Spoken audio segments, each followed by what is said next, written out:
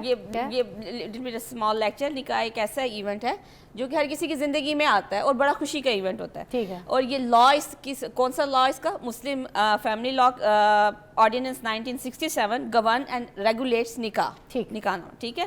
اب what is written in دا نکاح نامہ, اس کی ٹرمز اینڈ کنڈیشن ہوتی ہے جو کہ جاننا بہت ضروری ہے. ٹھیک ہے. ٹھیک ہے. کیا ہیں وہ اس کی ٹرمز اینڈ کنڈیشن اور کن پہ ہونا چاہیے, اس کی ہم ڈیٹیل دیکھ لیتے ہیں. کہ اور دوسری بات یہ ہے کہ انفارمڈ کنسنٹ کی بات ہم کرتے ہیں. میاں بیوی جو ہے آپ نے ان کا انفارمڈ کنسنٹ, یہ نہیں ہے کہ بڑوں نے بیٹھ کے شادی کا اپنا فیصلہ کر لیا لیکن آپ نے اپنی بچیوں سے نہیں پوچھا اور نہ ہی آپ نے بیٹے سے پوچھا ہے. انفارمڈ کنسنٹ ہونا بہت ضروری ہے. لڑکی کی بھی مرضی شامل ہوگی اور لڑکی کی بھی مرضی شامل ہوگی. مسلط کوئی رشتہ نہیں, مسلط نہیں ہوگا یہ رشتہ. ٹھیک ہے. میں پھر coming back to the trust point اور آپ کی وہ شرط والی بات پہ اینڈ میں آؤں گی. ٹھیک ہے. ٹھیک ہو گیا.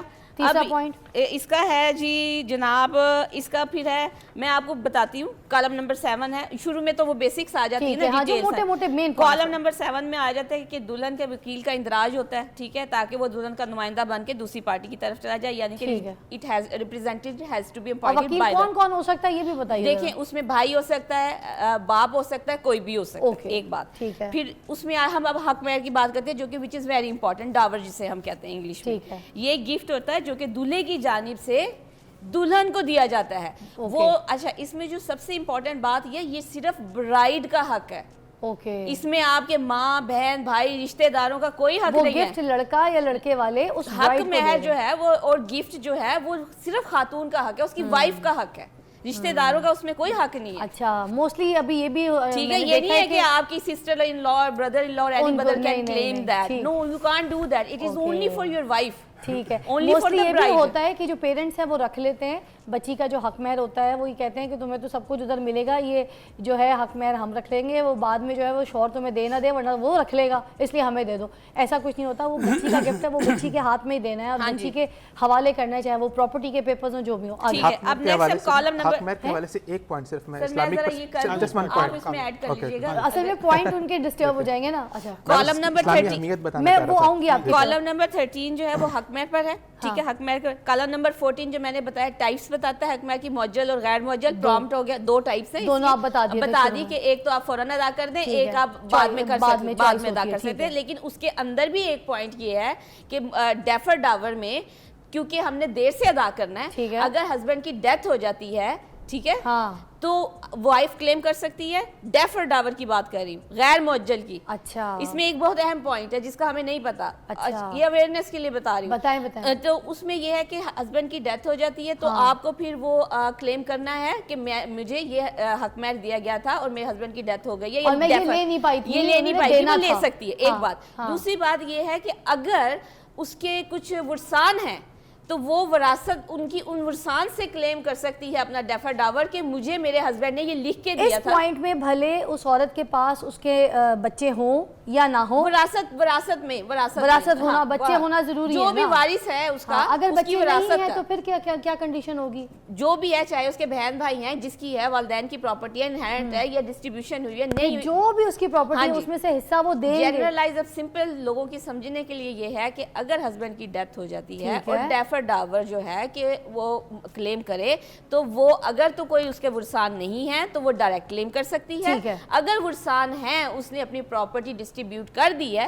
تو وہ ورثان سے اپنی جو بھی اس کے بندے ان سے بھی وہ کلیم کر سکتی ہے. میں نے آپ کو یہ بتایا ہے کہ یہ صرف اس کی وائف کا, برائڈ کا حق ہے, کیونکہ یہ رشتہ میاں بیوی کا ہے. ٹھیک ہے. اور شریعت میں کہیں یہ نہیں لکھا جب آپ دوسرے کی بیٹی کو بیاہ کے لاتے ہیں کہ وہ جو ہے آپ کے گھر کے کام بھی کرے, یہ بھی کرے, وہ بھی کرے. شریعت میں ایسی کوئی بات نہیں لکھی ہوئی. اسلام نے یہ نہیں کہتا. وہ اپنے ہسبینڈ کی ڈیوٹیز فلفل کر سکتی ہے لیکن ان لاز کی نہیں کر سکتی. ہاں مورلی اخلاقی طور پر وہ ضرور کر سکتی ہے.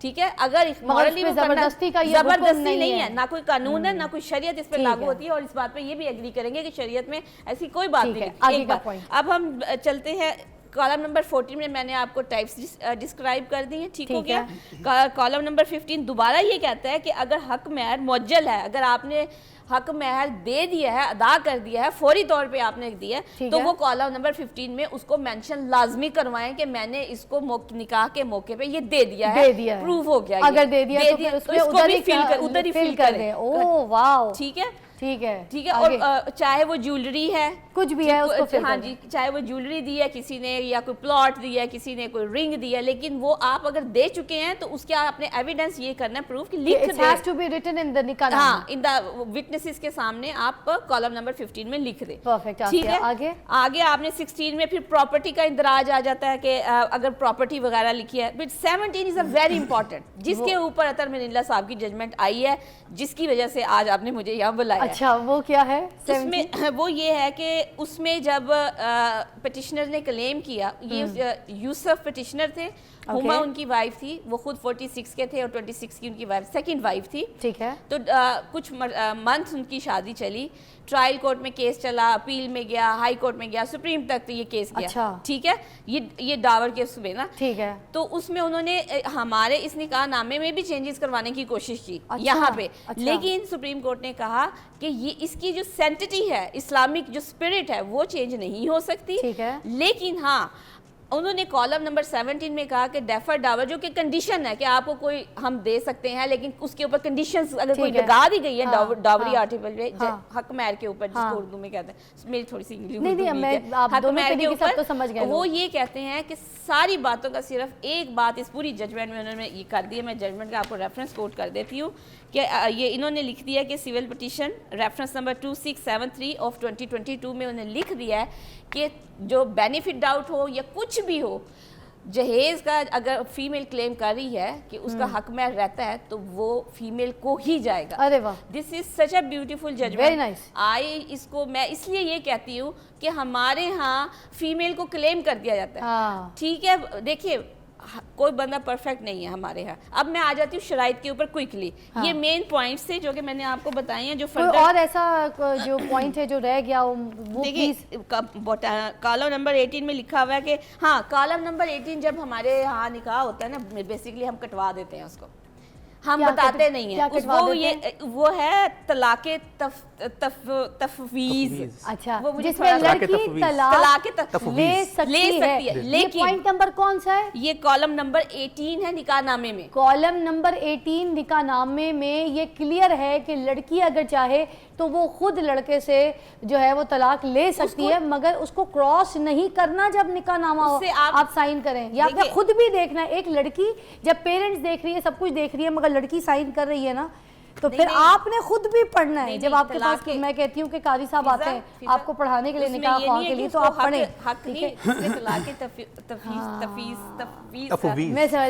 تفویض میں تھوڑی سی اردو کا تھوڑا سا ایشو ہے, تفویض کا تھوڑا سا سوری عربک کا بھی, بٹ آئی ایکسپٹ. لڑکیاں سینسیٹیو ہوتی ہیں نا, اس وجہ سے پیرنٹس یہ کالم کٹوا دیتے ہیں. یہ کالم نہیں, وہ اس لیے کٹوا دیتے ہیں. یہ کالم یہ نہیں ہے کہ حق ہے, حق نہیں ہے. یہ آپ کو آپشن دی ہوئی ہے کہ اگر عورت مرد کو طلاق دینا چاہتی ہے تو پھر بھی اس میں کچھ کنڈیشن ہے جو کہ آپ نے اندراج کرنی ہے. کیا ہے وہ آپ کچھ بھی کروا لیں. اندازن ایگزامپل تھوڑا سا جلدی کچھ بھی دے سکتے ہیں. For example she is not fulfilling your, مرد مارتا ہو, پریشر کرتا ہو, شک کرتا ہو, دوسری عورتوں میں انٹرسٹ کوئی بھی کچھ بھی ہے. آپ نے فیمیل کو دیکھیں, ہمارے اسلام نے وومن کو جتنے رائٹس دیے ہیں نا, نہ ہمارا یہ اسلامی جمہوریہ پاکستان کا جو کانسٹیٹیوشنل لا ہے, نہ وہ ہماری خواتین کو رائٹس دیتا ہے, اور نہ ہی کبھی ہم نے بات کی. ایک اور پوائنٹ, بہت امپورٹنٹ پوائنٹ ہے, کیا مرد بھی اس پورے نکاح نامے میں کوئی ایسا پوائنٹ ہے جس میں مرد کہیں لکھوا لے یا لکھ دے کہ یہ عورت اس سے میں شادی کر رہا ہوں اور تو کسی سے میرے سے طلاق نہیں لے سکتی, کسی اور سے شادی نہیں کر سکتی بعد میں,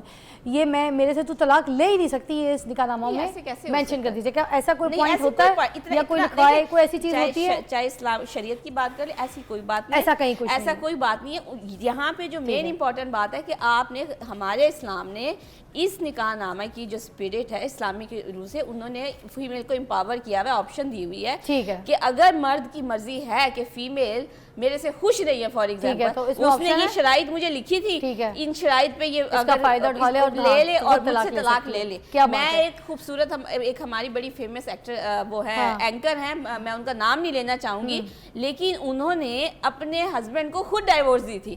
اور جب ان سے ریزن اب تو ڈیورس ہو گئی, نام لینا لے لیں ویسے نہیں, انہوں نے خود مطلب اس کالم نمبر 18 کا نہیں رہی تو پھر کیا فائدہ. نہیں, میں آپ کو بتا رہی ہوں کہ کالم نمبر 18 کو انہوں نے ایکسرسائز کیا تھا. یہ ہوتا ہے پریکٹیکلی, مگر بڑی بات ہے اگر آپ نے اینکر تھی نا تو سمجھدار تھی, مگر یہ جہالت جو ہے نا یہ ہم نے اپنے اندر سے ہٹانی ہے. پڑھے پڑھے لکھے لوگ یہ جو ہے نا غلطی ہیں. ایک بریک کے بعد ملتے ہیں. اچھا 19 میں ہے شو نکاح نامہ کے اوپر. آسیہ جی میں آپ کے پاس آتی ہوں ایک بریک کے بعد.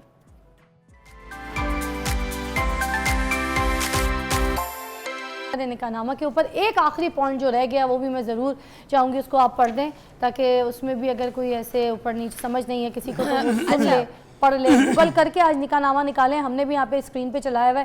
خود یہ پوائنٹس ایک بار پڑھیں جن جن کی شادی ہونے والی ہے, جن لوگوں نے گھر بسانا ہے. سب نے گھر بسانا ہوتا ہے, یہ پوائنٹس پتہ ہونے چاہیے. 18 میں جو بات فیمیل کے لیے ہے, 19 میں وہ ہسبینڈ کے لیے طلاق کی صورت میں, ٹھیک ہے, کہ آپ ریزن دے دیں اور وہ کر لیں, ٹھیک ہے. 20 میں میں آ جاتی ہوں, اس میں نان نفقہ جس کو ہم مینٹیننس رائٹس کہتے ہیں, وہ آپ لکھوا لیں کہ میرا خرچہ دیں, آپ میرے مینٹیننس دیں, یہ کریں وہ کریں, پاکٹ منی وغیرہ. وہ 20 میں آپ کر سکتے ہیں. یہ گھر کے اخراجات والی چیز نہیں, اس کے الگ پاکٹ منی, مینٹیننس میں جو بھی. لیکن دیکھیں ہم اپنے سے زیوم نہیں کر سکتے, یہ کیس بائی کیس ویری کرتا ہے, یہ فیملیز کے اوپر ڈیپینڈ کرتا ہے. یہ جو کیا کہتے ہیں husband wife bride and groom پہ ہے کہ وہ کس قسم کی شرائط لکھوانا چاہتے ہیں. اچھا ٹھیک ہے, زندگی انہوں نے گزارنی ہے, میں نے آپ نے ان کے ساتھ جا کے نہیں گزارنی. ٹھیک ہے, کیا بات ہے. سارے کے سارے مین پوائنٹس جو ہیں موٹے موٹے آسی جی آپ نے ایسے ایسے کر کے بتایا, اور یہ سارے پوائنٹس اپنے دل پہ چھاپ لیجئے, ٹھیک ہے, یہ سب آپ کو پتہ ہونے چاہیے. اب آپ کی شرط کی بات آ جاتی ہے. دیکھیں آخری میں آپ کو بات بتاؤں کہ میں خود being a foreign graduate and اور میں I have spent considerable time of London, اور میں یہاں پہ بھی میں نے پبلک انٹرسٹ لیٹیگیشن میں بہت کام کرتی ہوں, اور میں میجورٹی رائٹس کے لیے کام کرتی ہوں, وومنس کے لیے, جو کہ کیس میرا چل رہا ہے ابھی. اور میں واحد خاتون ہوں اس ملک کی جس نے وومن رائٹس کے اوپر اس سینس میں جس میں نے آواز اٹھائی ہے پرو چوائس کے اوپر. میں اپنے کیس کا ایک ہائی لائٹ کرتی ہوں, پھر شرط پہ آپ کی بات پہ آتی ہوں. اور اس میں یہ ہے کہ کسی نے آج تک ہماری میجورٹی خواتین, چاہے وہ یوتھ ہو یا میجورٹی ہو, ان کے بارے میں بات ہی نہیں کی. ہم ہمیشہ مائنورٹیز کی بات کرتے ہیں, they are very well protected, but majority, میں نے جب لیگل ریسرچ کی, I go back and trace back, میں نے جو ہسٹوریکل ریفارمز لیجسلیشن کی میں نے پرپوز کی ہیں, کانسٹیٹیوشنل کی اور کرمنل کی, I have written legislation by myself, and I am waiting for the parawise comment. Justice Sethi صاحب کی کورٹ میں میرا کیس لگا. اب آپ شرائط کی بات کریں, میں میرج انسٹیٹیوشن کو بہت آن کرتی ہوں, even though I am a foreign graduate, ٹھیک ہے. میرج انسٹیٹیوشن اتنا خوبصورت رشتہ ہے کہ اس جیسا کوئی رشتہ نہیں ہے, ٹھیک ہے. ہمارے اسلام کے بھی اور معاشرے کی, یہ سٹیبلٹی معاشرے میں لے کے آتا ہے, بیلنس لے کے آتا ہے, بہت ساری برائیوں سے آپ کو روکتا ہے, ایسے ٹھیک ہے. لیکن جب آپ کے پاس اویئرنیس نہیں ہوتی تو چیزیں پھر وہ ڈس ارے ہو جاتی ہے, کیوس کا شکار. ہمارا تو شو کا مقصد یہی ہے, اور ہم ایسی خاتون کو, ایسے حضرات کو ہم اپنے شو پہ مدعو اسی لیے کرتے ہیں تاکہ جو عام دیکھنے والے لوگ ہیں, جن غلطیوں کا, جن کوتاہیوں کا شکار ہو جاتے ہیں, جن کی وجہ سے ان کی پوری زندگیاں تباہ ہو جاتی ہیں, آپ کی لائف سٹیک پہ لگ جاتی ہے, وہ سب اپنی اس سچویشن کو بہتر کر سکیں. جب میں شفیق الرحمان آپ کو بھی شامل کرنا چاہوں گی پروگرام میں. صرف شرط کی کر دوں, یہ رشتہ جو ہے, بس میں کنکلوڈنگ ریمارک, پھر آپ نے جو یہ میرج ہے نا, یہ پیار محبت کا رشتہ ہے, یہ دل سے چلتا ہے, ٹرسٹ سے چلتا ہے, یہ شرطوں پہ نہیں چلتا. شرطوں پہ نہیں چلتا, آپ دیکھ لیں کتنے پتہ ہونے چاہیے. آپ کہہ رہی ہیں نا شرطوں پہ چلتے ہیں, نہیں چلتا نا. آپ دیکھیں گے نا, اگر مثلا دیکھیں شرائط پہ, عرف اور معاشرے, بہت اچھی انہوں نے بات کی اور بہت مختصر جامع. اصل چیز یہ ہے کہ کون سا ایسا حق ہے جو شریعت عورت کو نہیں دیتی. صرف وہی حقوق جو شریعت نے آپ کے لیے طے شدہ کر دیے ہیں, بیان کر دیے ہیں, اس کو صرف معاشرے کے اوپر اپلائی کر دیا جائے اور معاشرے کے اوپر رائج کر دیا جائے.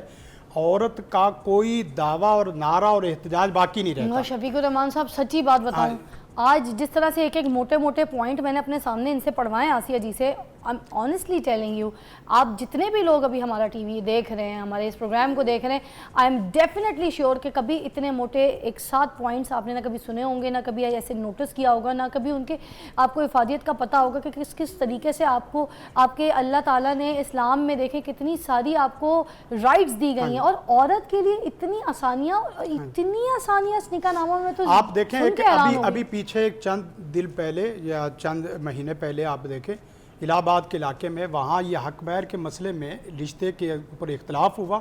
بارات گھر میں بیٹھی ہوئی, حال میں بیٹھی ہوئی ہے, اور فارم فل اپ ہو رہے ہیں. ہوا یہ کہ وہاں تھوڑا سا اختلاف ہوا کہ حق مہر 10 لاکھ یا 15 لاکھ یا جیسے بھی.